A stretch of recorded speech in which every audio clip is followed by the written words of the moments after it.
জলপাইগুড়ি এক স্বেচ্ছাসেবী সংস্থার মানবিক উদ্যোগ। এদিন সাত সকালে প্রকাশ ফাউন্ডেশনের সদস্যরা টোটো নিয়ে বেরিয়ে পড়েছেন।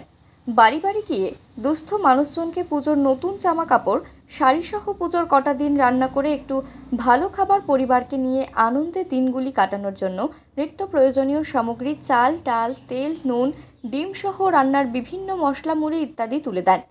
জলপাইগুড়ি পাহাড়পুর গ্রাম পঞ্চায়েতের অধীন পাতকাটা কলোনি এলাকায় বুধবার এই মানবিক দৃশ্য উঠে আসে আমাদের ক্যামেরায়। এই মহান উদ্যোক্তাকে সাধুবাদ জানিয়েছেন সকলেই। উল্লেখ্য, এ ধরনের কার্যক্রম এই স্বেচ্ছাসেবী সংস্থার কর্মীরা বেশ কয়েক বছর ধরে চালিয়ে যাচ্ছেন।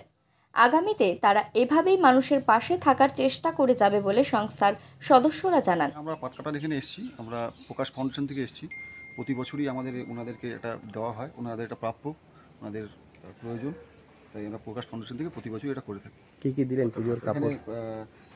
চাল আছে, ডাল আছে, জামা কাপড় আছে, শাড়ি আছে, যেটা মাসিক যেটা হয় প্রতি মাসে মাসে আমরা দিই। আর বছরের পুজোর যে উপলক্ষে একটা শাড়ি, জামা, প্যান্ট দেওয়া হলো। খুব ভালো লাগছে, খুব ভালো লাগছে। এটা করতে পেরে আমরাও খুব গর্বিত। বেশ কয়েক বছর থেকে দিয়ে হ্যাঁ, বেশ কয়েক বছর থেকে আমরা করে যাচ্ছি। আর মাসে মাসেও এই রেশনটা আমাদের মাসে মাসেই আসে, কিন্তু পুজো উপলক্ষে জামা, প্যান্ট এগুলো দেওয়া হয় স্পেশাল হবে। স্পেশালভাবে। আপনার নাম? আমার নাম শুভঙ্কর পাল, প্রকাশ ফাউন্ডেশনের সাধারণ মেম্বার। বাহ,